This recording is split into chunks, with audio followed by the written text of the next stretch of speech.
Assalamualaikum warahmatullahi wabarakatuh. Alhamdulillah, alhamdulillahirabbil alamin. Assalatu wassalamu ala asyrafil anbiya'i wal mursalin wa ala alihi wa sahbihi wa barik wa sallim ajmain. Amma ba'du. Baik, pembelajaran hari ini adalah Al-Qur'an hadis ya. Sebelum Bapak menjelaskan pelajaran hari ini, mapel Al-Qur'an hadis yaitu tentang hadis keutamaan memberi. Terlebih dulu kalian buka buku paketnya kelas 6 pelajaran keempat ya, pelajaran keempat tentang hadis keutamaan memberi.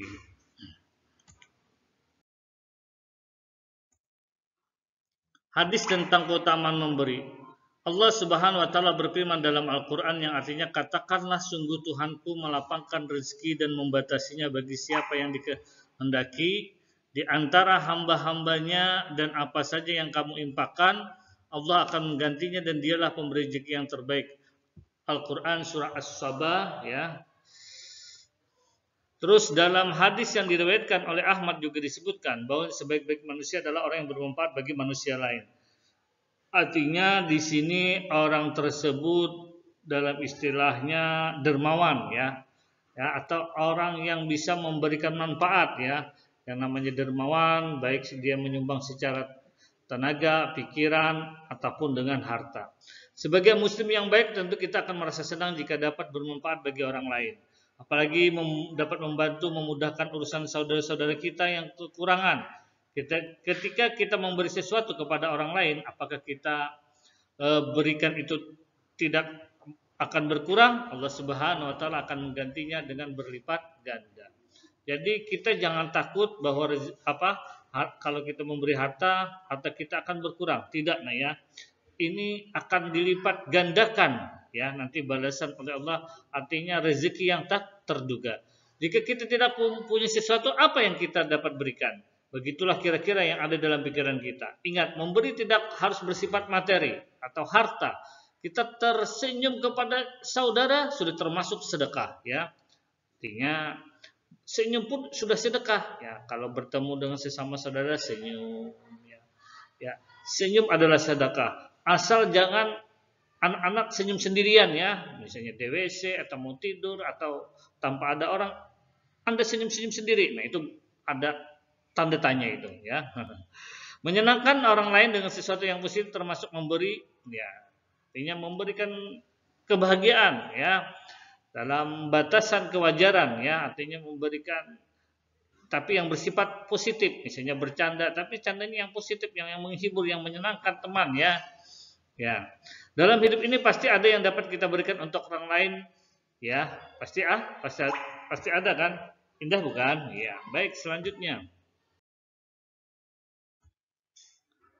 Nabi Muhammad SAW adalah orang yang dermawan ya. Nabi kita adalah orang yang dermawan. Beliau adalah teladan bagi kaum muslimin dalam kebaikan. Memberi adalah sifat yang terpuji.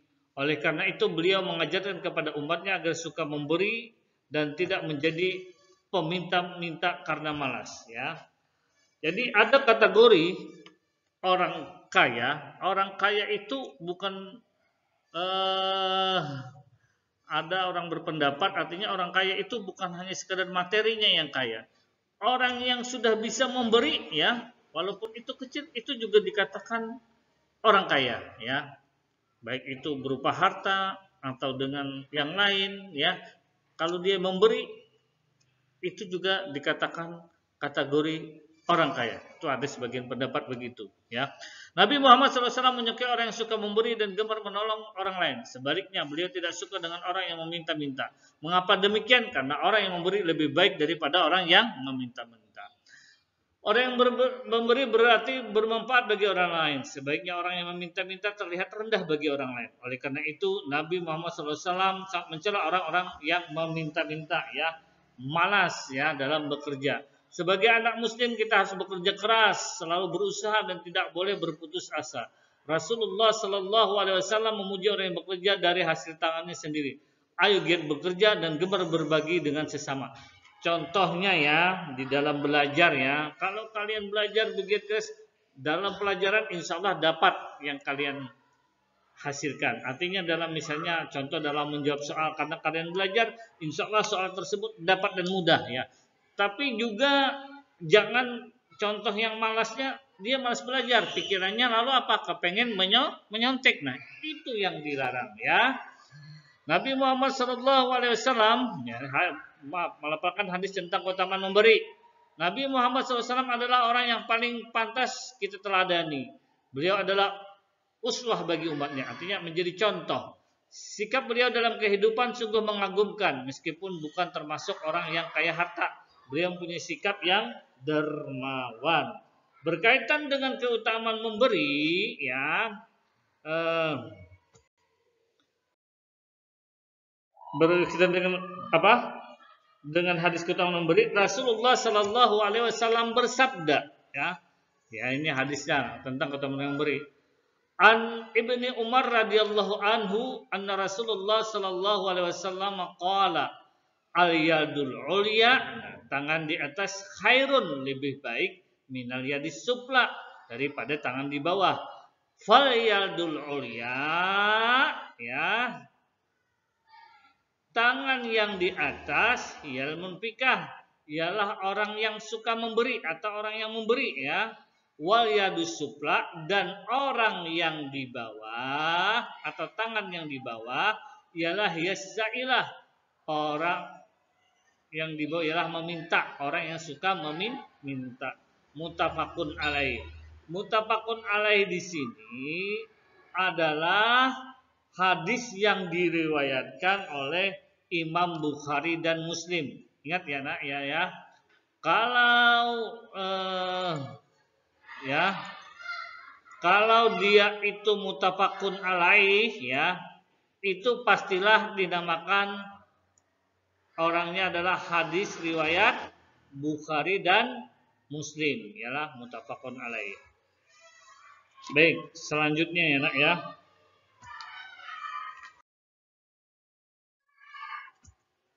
Mufradat. Nah, mufradat ini nanti kalian baca ulang-ulang. Al-yadu apa artinya, al-uya apa, khairun, as-sufla, al-munfikah, as-sailah ya.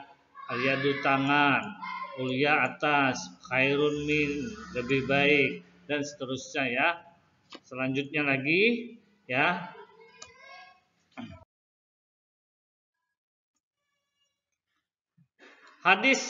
Kandungan hadis tentang keutamaan memberi. Hadis tentang keutamaan memberi menyebutkan bahwa tangan di atas lebih baik daripada tangan di bawah. Maksudnya tangan di atas adalah orang yang memberi atau orang yang bersedekah. Sedangkan tangan di bawah adalah orang yang meminta atau orang yang meminta-minta. Jadi hadis tersebut mengajarkan kepada kita bahwa memberi lebih baik daripada meminta-minta. Memberi atau bersedekah sangat dianjurkan dalam Islam.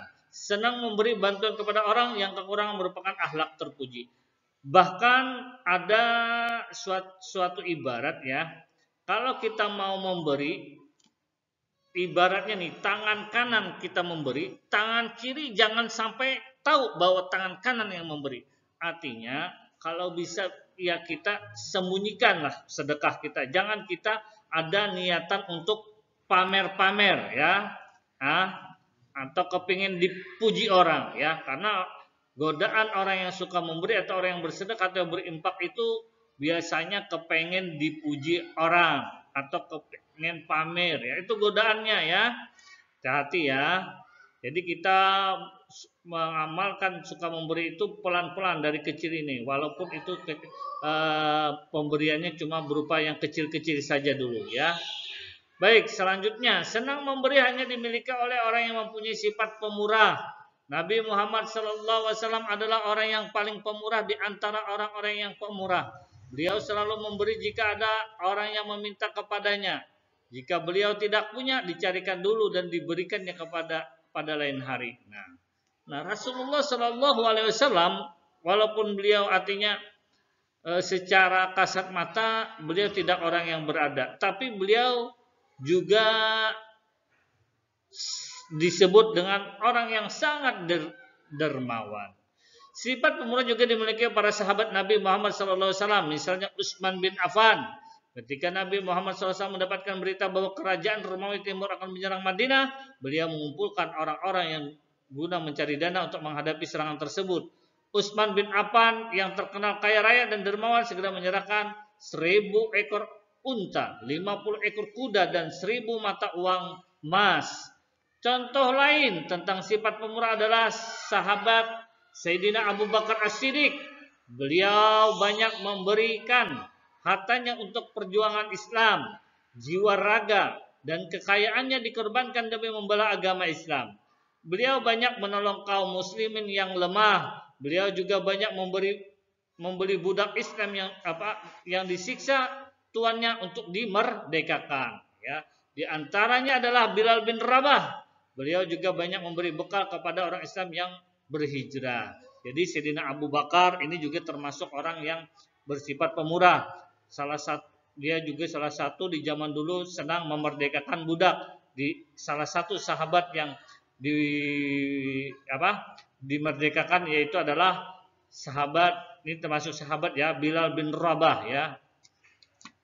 Selanjutnya lagi,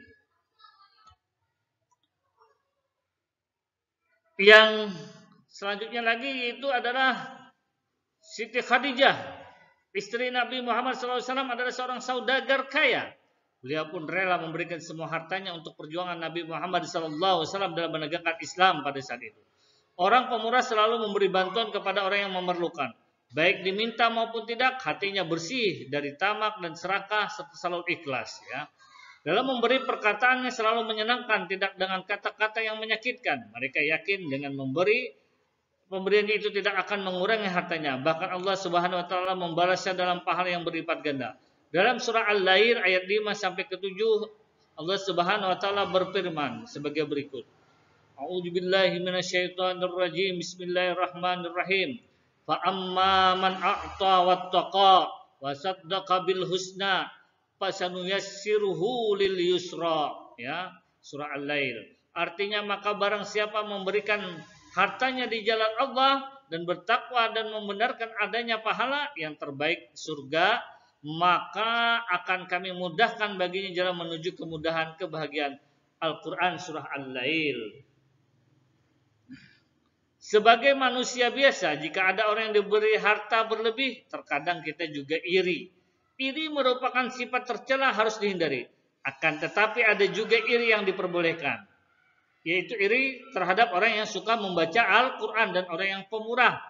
Rasulullah SAW bersabda, La hasada illa pisnatain.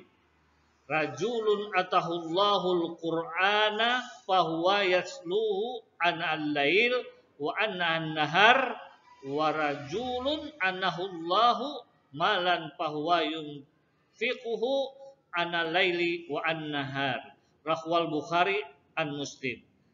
Artinya tidak boleh iri kecuali terhadap dua golongan.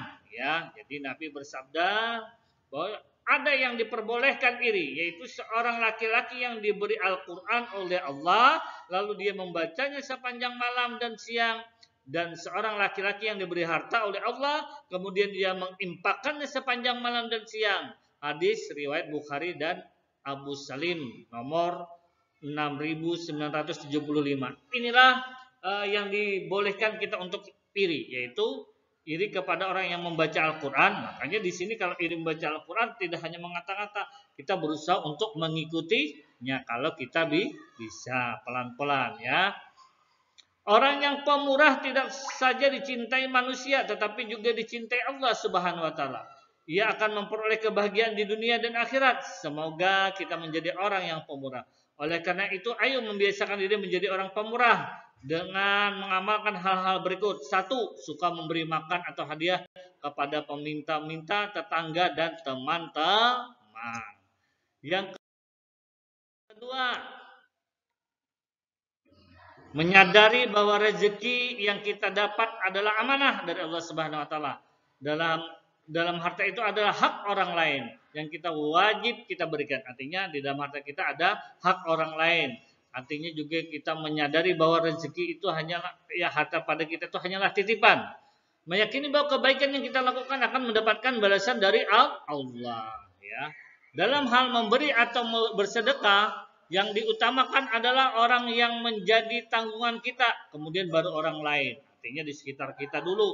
Islam tidak membenarkan seorang ayah pemurah kepada orang lain sementara anak dan keluarganya sengsara. Artinya tanggung jawab kita dulu terhadap istri, anak. Nah, setelah itu baru saudara atau family. Ya, setelah itu baru tetangga, baru yang jauh-jauh ya. Sebaiknya sedekah adalah yang dikeluarkan oleh orang yang berlebihan. Maksudnya sedekah dari orang yang mempunyai kelebihan harta lebih utama dibandingkan orang yang kekurangan. Contoh, orang kaya membantu orang miskin, orang kuat membantu yang lemah, dan orang yang sehat membantu yang sakit. Barang siapa yang menjaga dirinya, niscaya Allah akan menjaganya. Barang siapa yang merasa cukup, niscaya Allah akan menyukupkannya.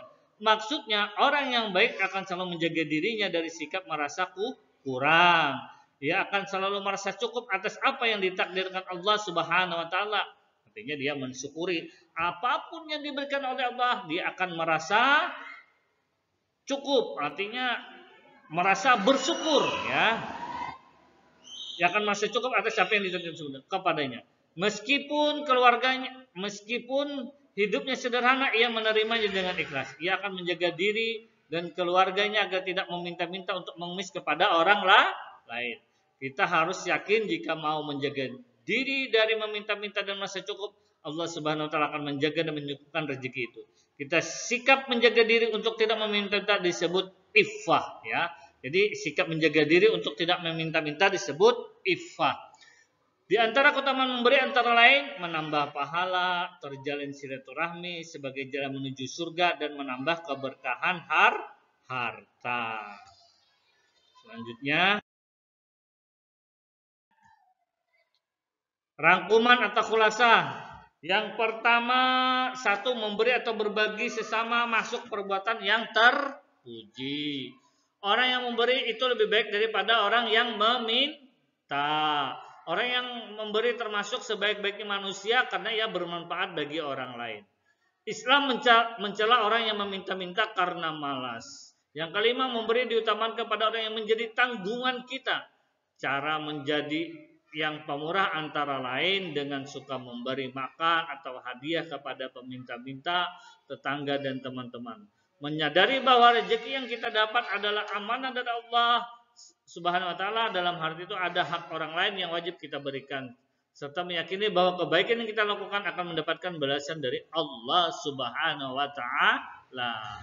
Di antara keutamaan memberi adalah menambah pahala, terjadinya silaturahmi ya, menambah pahala, terjadinya silaturahmi sebagai jalan menuju surga, dan menambah keberkahan harta. Nah, kalau sudah harta kita berberkah ini, pasti insya Allah kita merasa cukup terus ya, walaupun itu nilainya tidak seberapa, karena harta kita berberkah itu terasa cukup terus, ada aja terus harta kita, merasa kadang-kadang bahkan terasa lebih ya, karena kita berberkah dalam harta kita, kita sering bersedekah atau berimpak dan sebagainya ya.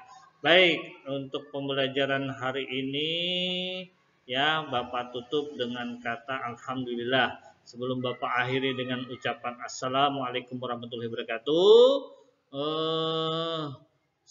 Bapak pesan pada anak-anak tetap semangat untuk belajar ya, dan semoga dari penjelasan Bapak tadi kalian dapat memahami dari penjelasan Bapak. Nah, sekali lagi dibaca bukunya, diulang-ulang, nanti kalau ada soal insya Allah kalian dapat menjawab dengan baik dan benar.